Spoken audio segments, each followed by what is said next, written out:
I am hydrated. I There had we to get go. that before EJ forgot again. But we had a nice, easy Spiders Day today, about an hour and a half, and came out healthy.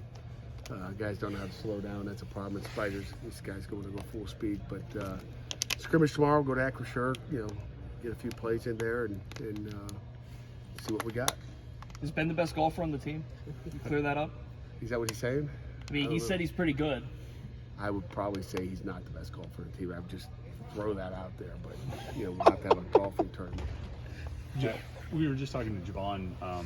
He was saying how excited he is to get down there and actually hit during some live periods tomorrow.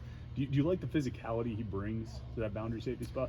Yeah, I mean, you watch him fill down in the box in the bowl game against UCLA. I mean, he likes to come down there. Steph Hall does too. They all better. Donovan McMillan. I mean, all those guys like to get down the box, but just want to make sure you're doing the right thing at the right time. You got to make sure. What is it about the mentality that you guys seem to always get those? I mean, I remember you telling us when Damari came back from his injury and he tackled somebody when you guys didn't even have pads on. Seems like it's a thing. Your DBs love to hit people. I think it's just the attitude that we try to play with, and they play hard and try to get them going full speed. If you got to play with effort, and sometimes it's hard to slow down. Like yesterday, MJ Devonshire got a pick, and Jacoby, basically, killed MJ. And it was a whiz period. He wasn't supposed to stay up, but it's just playing hard. You got to play this game fast. You can't play at half speed because everything's off when you do that. Is that a mentality you look for when you're recruiting guys as well? Guys who just want to play hard and go the extra? No question about it. I mean, you're always looking for guys that play with effort, play hard, play with excitement. A guy gets a sack and then he walks back to the huddle like Jerry. I mean, you don't want those guys. Why? You gotta have a little bit of swing. So you're always looking for guys playing with energy, and then again, you try to coach it. You can coach that, to get them to play with enthusiasm. Crumpley's out here getting extra ball drills. He's like a different guy. He's kind of a deer in the headlights. He's got so much more juice to him right now, but it's taken a year and a half to get that done. What's been the biggest difference in Javon's growth from late last season? He had a couple of really good games to close it out to where he's at now.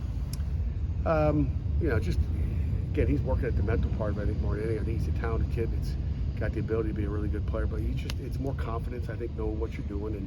And he had two major busts in the bowl game. I mean, big time. I mean, Eric Howell gets beat on a post. It's man free. We got a guy in the middle of the field, which is usually not the case. And we surprise them. They throw a post. Eric's sitting on the ground at the goal line, like, where's my help at? He jumped outside leverage. So the mental part of it is as important as the physical part of it. So that's what he's gotten better at, I think, in the offseason with a bunch of meetings. Now, what's the big thing you're looking for tomorrow? I'll say it all the time. You guys know the first one is to come out of it healthy, but I want to see our guys play. Coaches on the sideline, let them go, and just find out who the players are. In that stadium, I think, and I want to see the offense move the ball. Although I want to see the defense stop. It's one of those. I want to see our deep shots that we missed a year ago. I'd like to see us connect on a few of those. We've done that in the first 6 practices, so it'd be good in Acrisure to see it line up that way. And I would say that it's difficult to find good kickers, but you find 3 in a row. You're tying here, Blewett, Kessman, and now Ben. What's been the secret for those guys? Yeah, I didn't find Blewett, but I'll take Blewett. You inherited. Yeah, I inherited him, but what's the secret? Wish our secret was as good at the punter situation at times, but just it comes down to evaluation. And we knew Ben was a great kicker out of high school. It took him a while just to mentally be as mature as he. I don't think a year and a half ago he could stand in by this microphone and even carry a conversation. But now he's so much more mature. Guys got to grow up, but we knew we had a leg. I mean, there's very few times we offer scholarships to kickers out of high school. Usually they got to come walk on, spend a couple years, and then get that scholarship from the guy prior to. So that's usually, as a matter of fact, I think Kessman, I think we did offer him out of high school. So, if they're good enough, we're going to offer them. How's punting coming along? I think right now, punt team is looking, pretty decent. Again, unfortunately, we've been stuck in here, so we're hitting the roof a lot. So we'll find out a little bit more when we get to go outside. Pat, with the kicker, how much of it is Andre? And you guys have been together a long time. What is it that he does to help those guys? You're talking to place kickers. Yeah. It's funny. Andre's a special teams coordinator. Coach Partridge really works with the kickers as well. He's kind of the kicking guru. As far as just some of those little details. So he's with those kickers. He'll meet with them and talk with them. And again, the thing with the kickers, they always have a personal coach. So there's times during the season they'll send their tape to their little kicking guy wherever he is around the country, and see what they think about him as well. So they all have their personal coaches. Pat, each year, one thing that you talk about mid-season is playing fast, but also guys sticking to their roles, not jumping outside of their roles, trying to play hero ball, and that when guys do it as a collective, it builds chemistry. What's the challenge of doing that when you guys change safeties? Like this past year, you've had Eric and Brandon. Now you're moving to Donovan and Javon, and of course you did that with DeMar and Paris moving into Brandon. What's the challenge to get those guys to buy in and keep the continuity when you're doing changes like that? That's what college football is all about.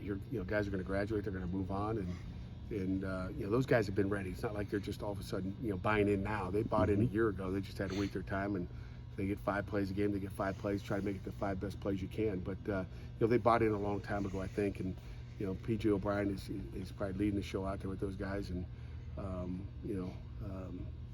it's what it is. It's what they do. It's just waiting to be that next guy. How has Donovan been through 2 weeks of camp? He's been good. He's been good. We want to see a little bit more live. We've only done, with the practices we've had so far, 6 in. 3 of them have been spiders. So we got 3 in pads, and I think we've had probably, I would say probably 1 hour of total contact where we're live. So we haven't done a lot of live.